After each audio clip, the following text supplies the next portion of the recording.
Selamat siang, selamat datang kembali pada mata kuliah Statistika Ekonomi 2. Baik, di pertemuan ini kita akan membahas mengenai pengujian hipotesis. Nah, kalau yang minggu-minggu sebelumnya Ibu sudah jelaskan bahwa hipotesis itu adalah jawaban sementara yang masih harus diuji kebenarannya. Nah, di sini kita akan melakukan pengujian hipotesis. Baik, ini modulnya Ibu sudah share di e-learning-nya, adik-adik bisa download.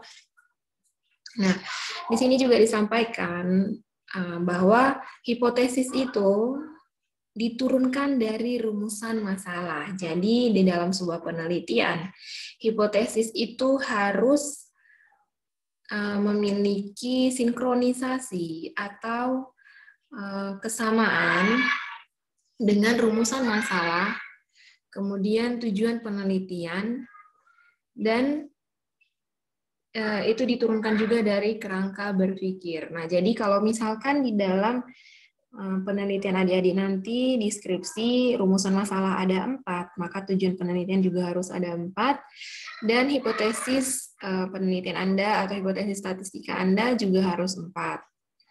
Nah, hipotesis ini dirumuskan atas dasar kerangka berpikir. Nah, kerangka berpikir yang nanti adik-adik buat itu dari kumpulan-kumpulan teori, kemudian dirumuskanlah ke dalam sebuah hipotesis. Nah, penelitian yang merumuskan hipotesis ini disebut dengan penelitian yang menggunakan pendekatan kuantitatif atau sering disebut dengan penelitian kuantitatif. Nah, sedangkan pada penelitian kualitatif, hipotesis tidak dirumuskan. Jadi kalau di penelitian kualitatif tidak ada hipotesis, jadi hipotesis itu tidak dirumuskan. Justru sebaliknya diharapkan ditemukan sebuah hipotesis gitu. Nah, di sini dijelaskan bahwa ada beberapa unsur yang terpenting dalam menyatakan hipotesis penelitian Anda itu baik. Nah, di sini ada 4, ya ada 4 hal bagaimana sebuah hipotesis itu dinyatakan baik. Nah, hipotesis yang baik itu dia itu harus menduga hubungan di antara beberapa variabel, boleh hubungan, boleh pengaruh ya. Nah, jadi di sini hipotesis harus dapat menduga hubungan antara dua variabel atau lebih. Nah, jadi hipotesis itu hanya bisa dilakukan di dalam penelitian yang memiliki dua variabel. Jadi kalau penelitian Anda hanya satu variabel, nah itu tidak bisa dibuat sebuah hipotesis karena hanya satu variabel. Karena hipotesis itu hanya dapat dirumuskan ketika ada dua variabel atau lebih. Nah, kemudian hipotesis harus dapat diuji. Nah, hipotesis harus dapat diuji apakah kita nantinya menerima atau menolak hipotesis. Nah, cara kita menerima dan menolak hipotesis itu nanti dengan mengumpulkan data-data empiris, di mana data-data ini nanti akan kita olah secara statistik. Nah, kemudian kita ambil kesimpulan apakah hipotesis yang kita tawarkan itu diterima atau ditolak. Kemudian hipotesis harus konsisten dengan keberadaan ilmu pengetahuan. Nah, hipotesis tidak boleh bertentangan dengan pengetahuan yang telah ditetapkan sebelumnya. Nah, kemudian untuk yang keempat, hipotesis dinyatakan secara sederhana. Nah, suatu hipotesis akan dipresentasikan ke dalam rumusan yang berbentuk kalimat deklaratif. Nah, hipotesis dinyatakan secara singkat dan sempurna dalam menyelesaikan apa yang dibutuhkan peneliti untuk membuktikan hipotesis tersebut. Kalau rumusan masalah berisi pertanyaan, nah kalau hipotesis dia itu berisikan pernyataan ya, kalimat deklaratif. Nah, kemudian Ibu jelaskan lagi bahwa di dalam penelitian itu ada dua hipotesis. Ada yang namanya H0 atau hipotesis 0, kemudian ada yang namanya HA atau sering disebut H1, itu hipotesis alternatif. Nah, Ibu tekankan kembali, yang kita uji itu adalah H0. apakah kita akan menerima H0 atau menolak H0. Nah, Ibu ulangi lagi ya, yang kita uji itu adalah H0, bukan HA. Jadi yang kita uji itu adalah hipotesis 0. Oke. Nah, kita masuk di sini. Menguji hipotesis. Suatu hipotesis harus dapat diuji berdasarkan data empiris, ya, yakni berdasarkan apa yang dapat diamati dan dapat diukur. Nah, untuk itu peneliti harus mencari situasi empiris yang memberi data yang diperlukan. Jadi data-data Anda itu harus data-data yang sebenarnya, jangan data yang dimanipulasi atau data yang dipaksakan untuk menerima hipotesis yang Anda tawarkan atau menolak hipotesis yang Anda tawarkan. Tidak boleh. Jadi seorang peneliti itu harus jujur, tidak boleh memanipulasi data. Nah, di sini juga disampaikan, penerimaan suatu hipotesis terjadi karena tidak cukup bukti untuk menolak hipotesis tersebut. Bukan karena hipotesis itu benar. Nah, jadi ketika hipotesis itu diterima, bukan artinya hipotesis itu benar atau 100% dipercaya begitu. Tapi hipotesis itu diterima karena tidak cukup bukti untuk menolak hipotesis tersebut. Nah, biasanya kan ada ya di dalam penelitian itu tingkat error atau signifikansi atau tingkat kesalahan. Nah, biasanya 5%. Nah, artinya itu menyatakan bahwa tidak 100% hipotesis itu benar. Artinya masih ada kemungkinan sebesar 5% hipotesisnya itu tidak benar. Nah, kemudian sebaliknya, penolakan suatu hipotesis terjadi itu karena bukan hipotesisnya itu salah, tapi karena tidak cukup bukti untuk menerima hipotesis tersebut. Nah, ini harus kalian pahami ya, ketika nanti Anda menyusun skripsi, ini harus kalian pahami. Nah, kemudian landasan penerimaan dan penolakan hipotesis seperti ini yang menyebabkan para statistikawan atau peneliti mengawali pekerjaan dengan terlebih dahulu membuat hipotesis yang diharapkan ditolak, tetapi dapat membuktikan bahwa pendapatnya dapat diterima.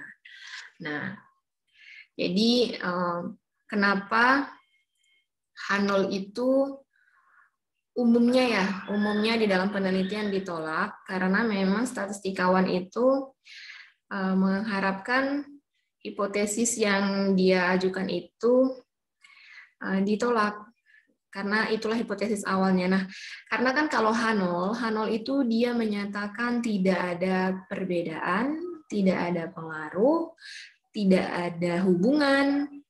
Nah, artinya dia sama saja atau tidak ada dampak atau pengaruh, tidak ada hubungan, tidak ada perbedaan, begitu ya. Nah, kemudian kita lihat contoh-contoh berikut. Nah, ini contoh diberikan ada beberapa contoh. Ini contoh yang pertama. Contoh yang pertama. Sebelum tahun 2010, pendaftaran calon mahasiswa Universitas Tugu Muda atau UNTUMU dilakukan secara pengisian formulir secara manual atau masih menggunakan kertas begitu ya, dengan pena. Pada tahun 2010, panitia penerimaan calon mahasiswa UNTUMU memperkenalkan sistem pendaftaran online.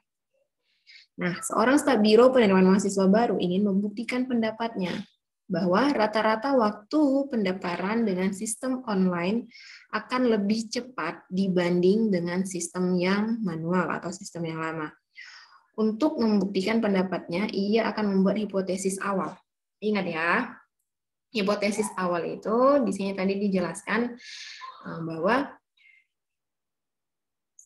di sini dijelaskan bahwa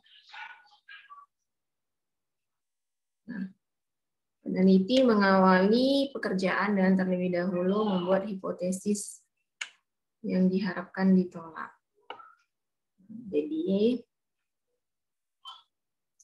kita lihat apa hipotesisnya. Nah, hipotesis awalnya itu, H0, itulah hipotesis awalnya ya, H0 atau hipotesis yang menyatakan tidak ada perbedaan, tidak ada hubungan, tidak ada pengaruh. Nah, artinya dia sama saja.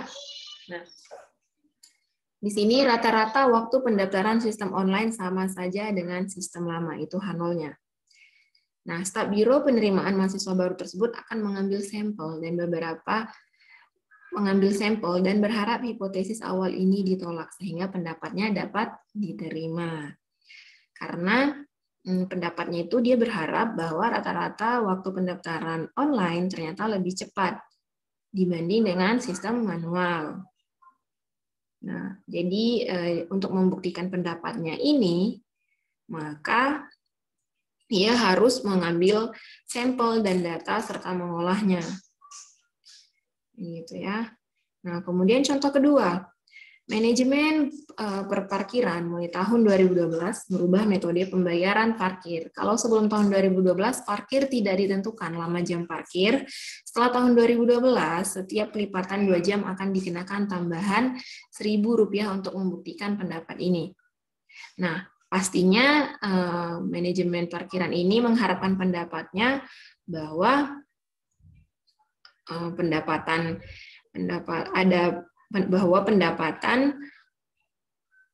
perparkiran lebih banyak dengan mengubah metode pembayaran parkir per jam dibanding yang sebelumnya tidak ditentukan lama jam parkirnya. Itu pasti harapan manajemen perparkiran. Tapi untuk hipotesis awalnya, maka kita buat di sini tidak ada perbedaan. Nah, hipotesis awal ini itu H0 ya. Nah, tadi kan Ibu sudah sampaikan bahwa H0 itu tidak ada perbedaan, kemudian tidak ada hubungan, tidak ada pengaruh.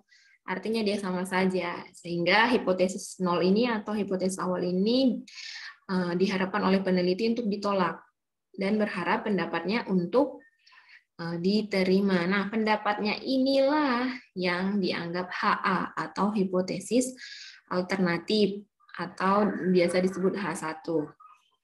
Nah, hipotesis awalnya tidak ada perbedaan pendapatan sesudah maupun sebelum dilakukan metode parkir yang baru. Inilah H0 ya. Nah, manajemen perparkiran berharap hipotesis ini ditolak sehingga membuktikan bahwa pendapat mereka benar. Nah, penjelasan. Hipotesis awal yang diharap akan ditolak disebut hipotesis 0. Nah, ini seperti yang dijelaskan tadi ya, bahwa hipotesis awal ini ya, yang selalu diharapkan oleh peneliti itu untuk ditolak itu adalah hipotesis 0 atau hipotesis yang menyatakan tidak ada hubungan, tidak ada perbedaan, tidak ada pengaruh. Nah, biasanya untuk kalimat deskriptif hipotesis 0 seperti itu.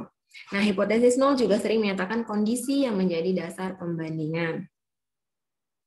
Penolakan H0 membawa kita pada penerimaan hipotesis alternatif atau H1. Nah, dan beberapa buku memberikan simbol HA. Nah, kalau hipotesis 0 kita ditolak, berarti kita menerima HA atau hipotesis alternatif.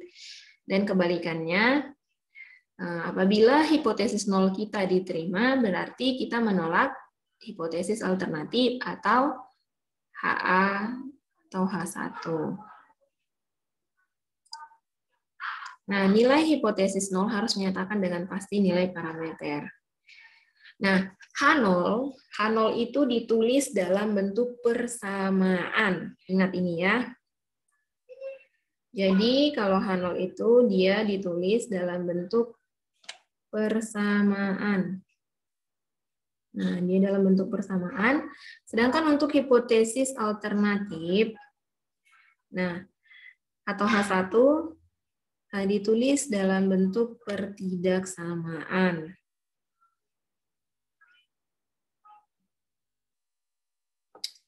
Oke.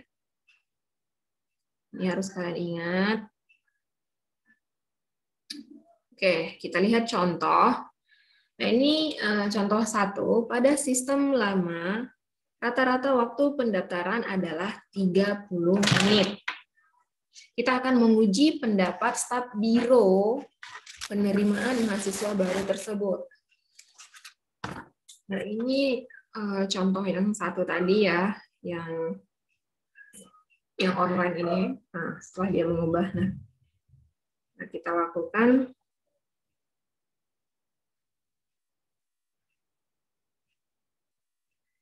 Nah, pada sistem lama rata-rata waktu pendaftaran adalah 30 menit. Kita akan menguji pendapat Stabiro penerimaan mahasiswa tersebut, maka hipotesis awal dan alternatif yang dapat kita buat. Nah, hipotesis awal dan alternatif yang dapat kita buat itu ada dua. Yang pertama itu H0 mu sama dengan 30 menit. Nah, H0 mu sama dengan 30 menit. Artinya sistem baru dan sistem lama tidak berbeda. Kenapa? Karena pada sistem lama saja rata-rata pendaftarannya 30 menit.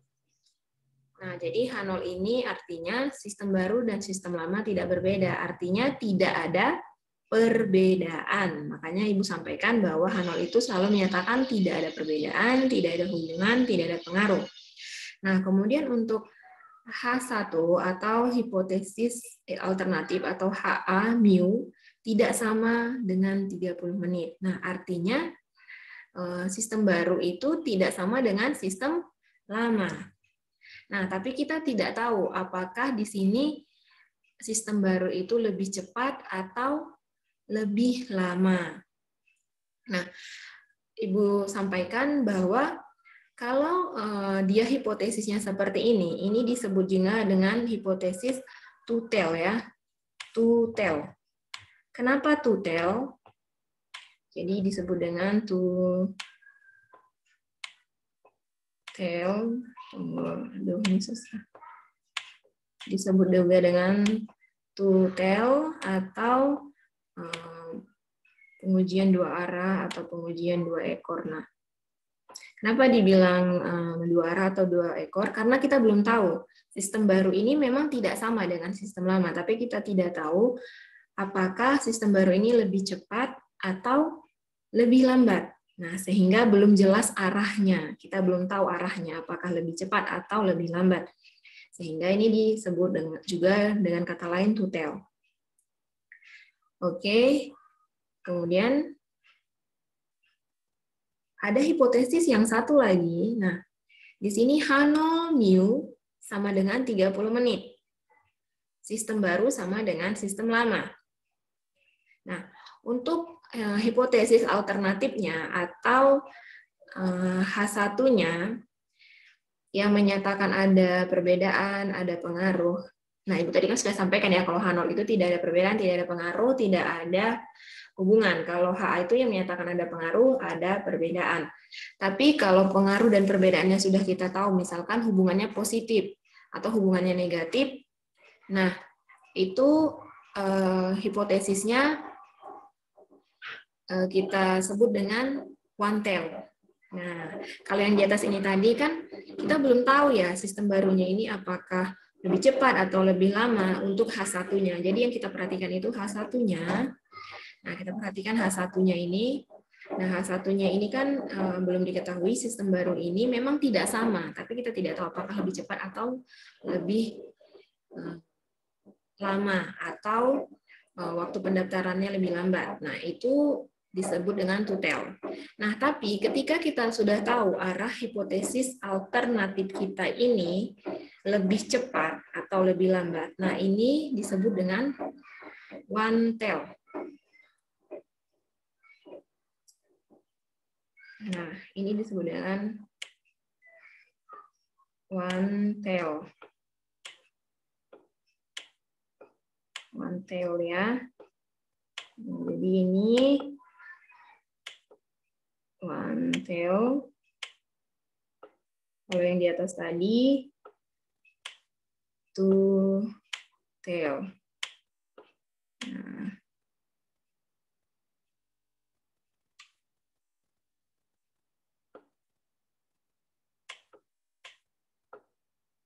Oke. Jadi yang kita perhatikan itu adalah hipotesis alternatifnya atau H1-nya. Dia seperti apa? Nah, kalau yang di atas ini kan dia sudah pakai lambang ya, tidak sama dengan yang di sini lebih kecil. Nah, boleh juga nanti kalau misalkan di sini lebih besar. Nah, jadi ketika hipotesis alternatifnya itu menggunakan lambang tidak sama dengan, nah itu kan kita belum tahu apakah lebih kecil atau lebih besar, atau lebih cepat atau lebih lambat, maka itu disebut one tail. Nah, tapi ketika kita lihat di hipotesis alternatif, atau ketika kita tahu hipotesis alternatif atau H1 atau HA kita ini lebih kecil atau lebih besar, nah itu disebut one tail. Nah, Bu, bagaimana cara kita mengetahui kira-kira sistem baru ini lebih cepat atau lebih lambat, Bu, dalam menentukan penelitian nanti? Kalau saya misalkan membuat sebuah hipotesis, nah caranya dengan melihat penelitian-penelitian terdahulu. Mungkin penelitian terdahulu ada juga yang sudah melakukan penelitian, misalkan seperti penggunaan sistem online ini. Nah, kan bisa saja penelitian terdahulu penggunaan sistem online untuk pendaftaran CPNS begitu toh. Nah, ini kan dia penerimaan mahasiswa baru. Mungkin yang penelitian terdahulu CPNS, nah menyatakan bahwa lebih kecil. Nah, sehingga kalian juga bisa memakai hipotesis alternatifnya lebih kecil. Nah, itu berarti sudah diketahui arahnya. Jadi dia one tail gitu. Tapi jikapun Anda belum tahu arahnya, nah berarti pakai yang ini, tidak sama dengan ini ya. Oke, baik. Kita lanjutkan. Nah, ini untuk contoh kedua. Nah, untuk contoh kedua ini sama juga dengan metode parkir yang lama rata-rata pendapatan parkir sebesar 5 juta. Nah, kalau metode lama rata-rata pendapatan parkir sebesar 5 juta, maka hipotesis awal atau H0 dan hipotesis alternatif disusun sebagai berikut. H0 mu sama dengan 5 juta. Artinya metode baru dan metode lama tidak ada perbedaan. Kemudian hipotesis alternatif atau hipotesis 1 atau HA mu tidak sama dengan 5 juta. Metode baru dan metode lama berbeda. Tapi kita tidak tahu apakah metode baru ini pendapatannya lebih besar dari 5 juta atau lebih kecil dari 5 juta. Nah, sehingga disebut two tail, disebut dua arah. Nah, bisa juga kita membuat hipotesisnya seperti ini ketika kita sudah mengetahui arahnya. Nah, misalkan di sini H0 mu sama dengan 5 juta. Metode baru dan metode lama tidak berbeda. Kan hipotesis 0 itu kan ingin kita tolak ya. Jadi selalu menyatakan tidak ada perbedaan, tidak ada hubungan, tidak ada pengaruh. Kemudian untuk hipotesis 1 atau hipotesis alternatif mu lebih besar dari 5 juta. Nah, artinya metode baru lebih banyak atau lebih besar pendapatannya untuk parkir dibanding metode lama. Sehingga metode baru dan metode lama berbeda. Tapi perbedaannya itu bahwa metode baru lebih besar. Ini kan ada lambangnya ya, lebih besar. Oke, kemudian kita masuk ke kesalahan dalam pengambilan keputusan dan daya uji statistik. Nah, seperti yang tadi Bu sudah sampaikan, bahwa tidak ada uji statistik yang 100% benar. Nah, sehingga selalu di dalam penelitian itu sering disebut tingkat alfa, tingkat error, tingkat kesignifikanannya itu biasa kita 5% atau 1%. Nah, 1% itu untuk orang-orang kesehatan atau yang berkaitan dengan nyawa, obat-obatan. Nah, itu 1%. Tapi untuk di luar itu 5%. Artinya tingkat errornya itu 5%. Jadi tidak 100% benar. Nah, ada dua tipe kesalahan ya di dalam pengambilan keputusan uji statistik untuk hipotesis. Nah, kesalahan tipe 1 itu kesalahan yang terjadi jika kita menolak H0, padahal H0 benar. Kemudian probabilitas untuk melakukan kesalahan tipe 1 ini diberi simbol alfa. Nah, sedangkan kesalahan tipe 2 terjadi jika kita menerima atau tidak menolak H0, padahal H0 tersebut salah. Nah, probabilitas melakukan kesalahan tipe ini diberi simbol B, beta ya. Nah, sehingga umumnya di dalam penelitian yang sering Ibu lihat itu ditemukan kesalahan tipe 1 ini. Nah, sehingga sering ada simbol alfa ya. Nah, untuk lebih jelasnya, Kalian bisa lihat di dalam tabel ini. Nah, di sini juga disampaikan untuk mendapatkan keputusan yang baik, maka kita sebagai peneliti sebisa mungkin meminimalisir kekeliruan dan kesalahan karena kita ingin mendapatkan ya setidaknya data yang benar-benar akurat atau dapat dipercaya. Nah, di sini dijelaskan secara praktis kekeliruan tipe 1 atau alfa biasanya sudah ditentukan terlebih dahulu. Ya, yang tadi disampaikan bahwa alfanya itu 0,01. Ini yang 1%, kemudian ada alfa yang 0,05%. Nah, kalau alfanya 0,05 berarti dari 0,05 ini kan 5%.